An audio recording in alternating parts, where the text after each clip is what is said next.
Okay, where to start with? I'm going to start with the John Holland because it's the only one out of them all that's not straight. For this odd reason to start, but we will. Okay, Tower, disruption. Boom, that's full on. No hold back here, guys. Major Arcana, the Tower. Today exemplifies so deeply the Tower energy. Unexpected upheaval that can change your life's direction. It can be quite, it's unexpected often, but it can be angst creating, so feeling anxious, tied up, deflated, a little bit depressed, worried. However, you don't need it to feel that way. The Tower is about transformation, changes at the core of your soul. So I like his card in many ways. You see the golden glow behind the shattered pieces of him. That's the shining light from within. That's the glow of harmony again, pulling together the pieces that may have been fractured one way or another. So the Tower is about dismembering something but reformatting it in a new shape, which is exactly how that picture is depicted there. So it's quite a good idea of what can happen. Now this can be personal, it can be relationships, and it can also be career. I have noticed this in careers, that there can literally be an argument, that there can be people around who walk out or hand their notice in, or you could even come under fire yourself from a boss or a co-worker. So when the Tower card is around, it pays to be on your toes, to understand the undercurrents that are going on behind an event and to deal with it in the best way forward, or the best way possible, so that you move forward with new ground, new structure, new insight and new awareness. And using strategy can be a very good diplomatic way of going about that. In fact, the more strategy we apply to situations, often the better it can be, and then we don't feel as discombobulated or separated when something like the Tower or the disruption occur in our life. Now, I do note in the strategy that there are coins on the left-hand side if you look at the card closely. So that could be referring to money or finances or career sector for some of you. Of course, it can be at a much more personal level. It can also be at a deep spiritual level, this disruption. Some of you might know people who were affected in the Sri Lankan bombings that have just taken place yesterday, or you might have been to Sri Lanka yourself and visited it, or there might be something tied in with the feeling of today on the 22nd of April, which is Easter Monday, globally anyhow. The Chariot. There's a beautiful, strong card. So even though you have the disruption, you have another major arcana next to it, and both of them actually indicate incredible strength and the fortitude to continue on and reshape, reshuffle, move on, no fear. In fact, I follow a guy on YouTube called Suspicious Observers, and every video he finishes off with, he says, no fear, everyone. Don't be in fear. Be encouraged. Be in movement. Be forward. Be prepared to learn, change, and grow. So the two of them go very well together. They represent personal power and spiritual power and attainment of knowledge, awareness, and understanding. They can represent movement and travel and shifting. Also, your own personal vehicle that you own. So some of you might be purchasing a new vehicle, whether it be a car, a bus, a motorhome, a motorcycle, whatever, or there could be issues around it, like it might need unexpected maintenance or have an unexpected breakdown, or need spending money on, for a new warrant or registration. It can also have to do with going on road trips, so driving somewhere and going on a holiday.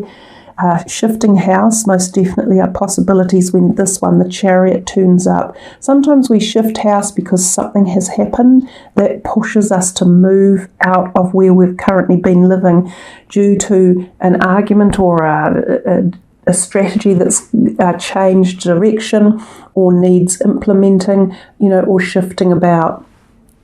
So the Chariot can also represent very deep spiritual balance and awareness and strength as well. I note these moons in here, so the moons could be playing a role in it. Of course, we've just been in a pink full moon at the moment on this Easter weekend, so that could also be playing a role somehow. Let's go to the soul's journey for you. Relationships. I am attracted to those people who serve my higher good. These cards have these mandalas on them. Mandalas, and if you just look at them enough, they actually help to activate the very topic that they are talking about. So if you sort of really gaze into that, this could give you some insight into relationships in your life. It's very interesting that it's saying, I'm attracted to those people who serve my higher good. So if there have been people around who have caused disruption or disharmony, or you've been in relationships that no longer serve you or needed to be rearranged or moved on, now is a really good time to strategize and do that with your own personal inner Leo strength and power. I'll read you the message from the book for relationships as well. Just bear with me while I find it.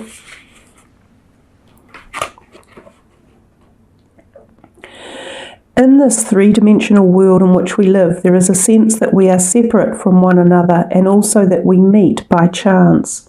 This is an illusion. The people in our lives are drawn to us and are here for a reason. It is through sharing experiences and having relationships with others that we begin to understand ourselves.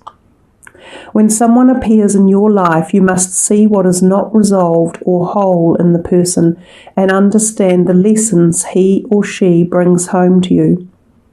You draw others to you like magnets in order to learn various aspects of yourself. The people you have close relationships with on earth are usually members of your soul family. You have chosen to incarnate together to help each other learn lessons, even though it may not seem that way to you now. Once a lesson is learned, don't be surprised if that person fades away. People are in your life for a reason, a season, or a lifetime.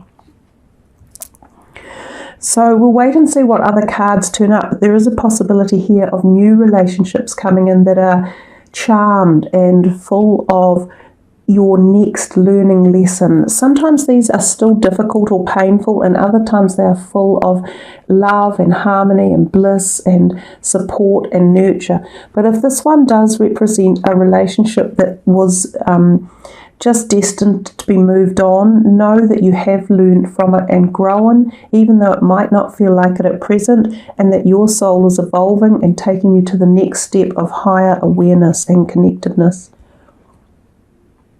Wow.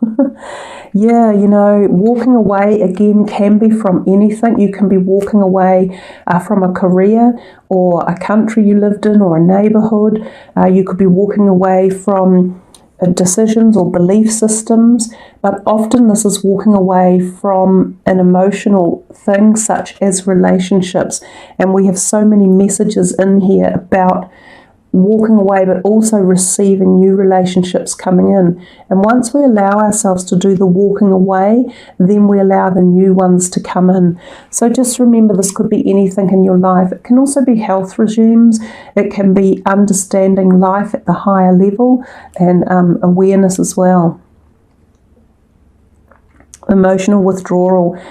We can feel that way when we go through something like the disruption.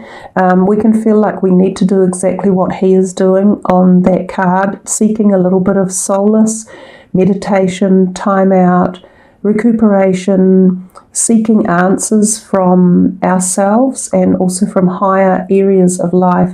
In fact, that card is a beautiful card. It's really peaceful to look at. It sort of tunes us into nature as well, so being at one with nature and bodies of water. It's also the number 8, which is the karmic number of lessons and eternal growth and knowledge and understanding. This card can turn up when we find ourselves in a situation where we have seen an unbalanced relationship. Oftentimes when we've given too much or we've felt that the other half of a relationship. Now this can be still career, it can still be about businesses or cooperations or groups of people, but often it can be about close partnerships as well, or siblings, or a very close friend. But often when we see that unbalance and we start to realize that it's not actually serving a positive way forward or a positive energy towards ourselves, that comes about. So they kind of are speaking logically to each other at the moment. This is a really lovely card. This is again about the endings of cycles and beginning something new. The World card can also represent literal travel, so going somewhere. So you've had 2 cards turn up about travel. I have a feeling some of you Leos in the month of May could be travelling. This can represent overseas travel, somewhere foreign to a different country, often with people who speak a different language than yourself.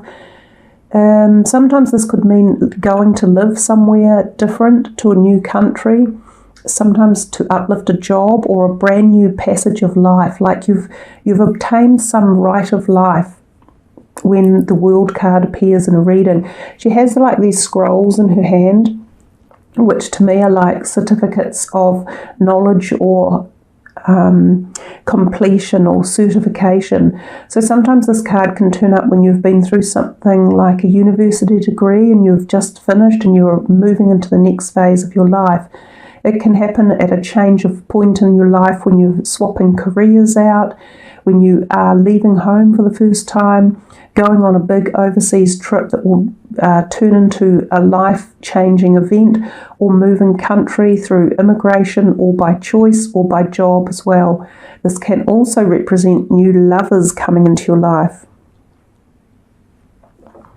The Six of Cups is a lovely card. It's the cycle of life, basically. It's the effect of give and take. And when we are in the ability to be the receptacle of either giving or taking, then the ebb and flow of life is activated within us.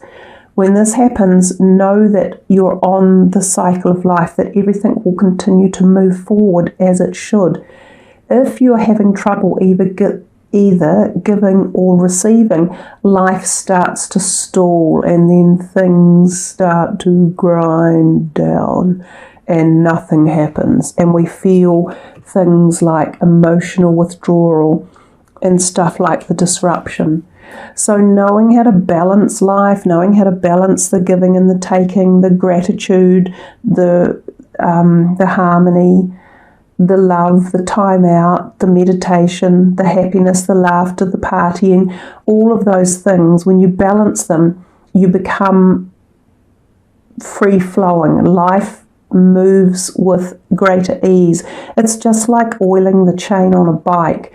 If you're trying to hop on a push bike and the chain is stuck, rigid, tight, it's very difficult to pedal the bike. But if you put some silicone on it or some sort of lubricant and you hop back on the bike and start to pedal, you're free flowing and the bike moves and your journey begins. It's the same analogy. Also, sometimes with this card, you could be on the receiving end of some sort of money or increment, a pay rise, a gratuitous gift, an inheritance, things along those lines. So it does bode well, often for finances. If you're not getting it, you're often giving it to someone who needs it that you know of. Yep. Exactly. Beautiful synchronistic messages. Angel of balance. We've just talked about it.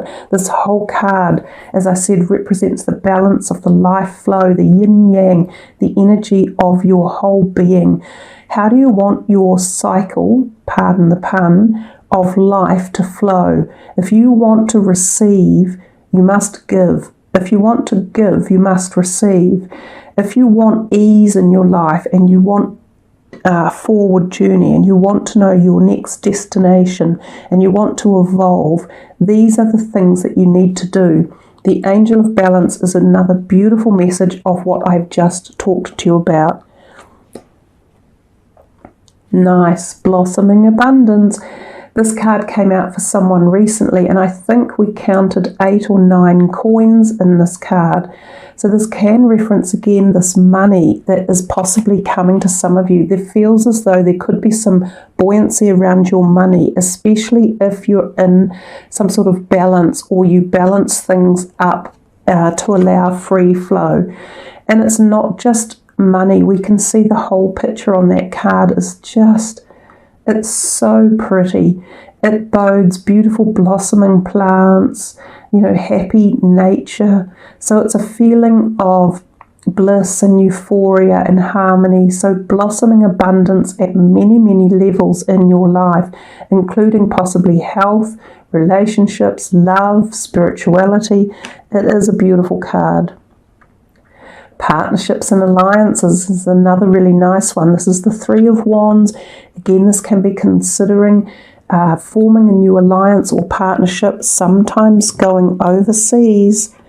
So travel can be a part of this one, or expansion. This is the card of expansion and choices, and often involves a greater perspective than where you currently are. So sometimes, especially via the internet, it can be growing a business technologically or into other aspects or parts of the globe. So sometimes you might travel to do it, to form these partnerships and alliances, of which they were also in this World card.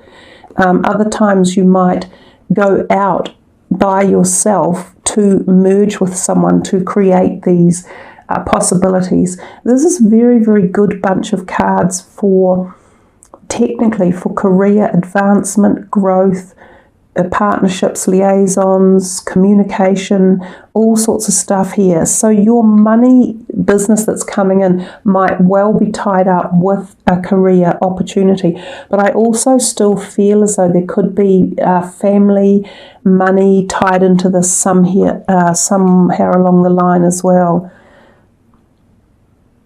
Oh, the 9 of Cups, the Wish card. Now, do you know, I couldn't tell you the last time this card came out. I haven't seen it turn up in a reading from the John Holland deck for a very, very long time. So beautiful is that picture to look at. It says fulfillment of wishes. Your wishes are granted.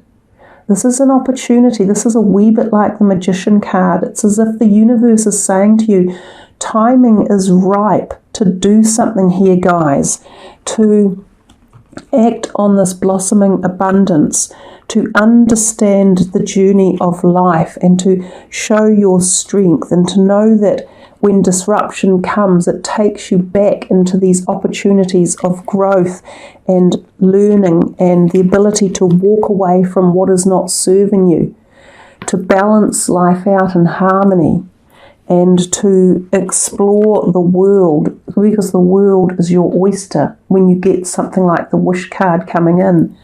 Really enjoying the way your reading's coming together. Judgment and disruption are very, or the Tower, very, very similar. Again, you see, so the more cards we start dealing, the more messages we're duplicating. I have a feeling they're almost ready to close the reading down because we are starting to replicate messages.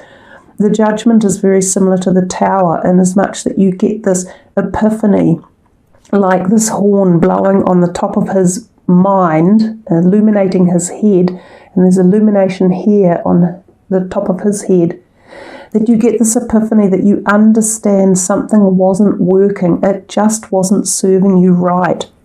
So you balance things out and you take time to find resolve and to have a strategy on how to move forward and change what wasn't serving you and turn it into your positive purpose in life. And that's what the Judgment is. Sometimes too, the card can denote things going on with your head, either physical pain like eyesight, earaches or toothaches, but also sometimes feeling anxious. So I think for the month you've got some great positivity and options in many aspects of your life, even including this one, the relationships. But somewhere there's there's a need for you to also take some time out and really balance the body and bring some harmony and peace back into anything that creates anxiety or tension for you. Oh, I pulled 2 up by mistake. You've had 11 before, I think, but you've now got cornucopia, and I said the messages are starting to just replay themselves, and we've got the goddess of the moon. So the goddess of the moon is very much about, sort of connecting with your higher self, feeling into intuition in particular, paying respect to the divine aspect of our knowledge and wisdom and our life and our journey that we chose to take. But also that cornucopia is coming into your life as well. So I think if we have cornucopia, fulfillment of wishes and blossoming abundance, you guys, even with the other stuff that was going on in the background, which is there for you as messages as well, but these ones just seem to shine out and really offer sort of hope, prosperity, evolvement, positivity, high vibrational energy stuff. So you have a dichotomy going on in the reading where there is a bit of both. So there's whether or not your month will actually split itself in 2, I'm not sure, but there's really good highs, and then there's some stuff that fuddles you or makes you feel ungrounded or uncertain, and then you come back into all this magic again and then back down. That's what I'm feeling. So it's coming and going, but boy, beautiful, beautiful cards for you guys to have turn up for your reading. So all the best of beautiful luck, fulfillment of your wishes, blossoming abundance and cornucopia for you guys for May. May it be a wonderful one for you. Hey, thanks for joining me. I love it when you leave your comments. I would like to know about that question I asked at the beginning.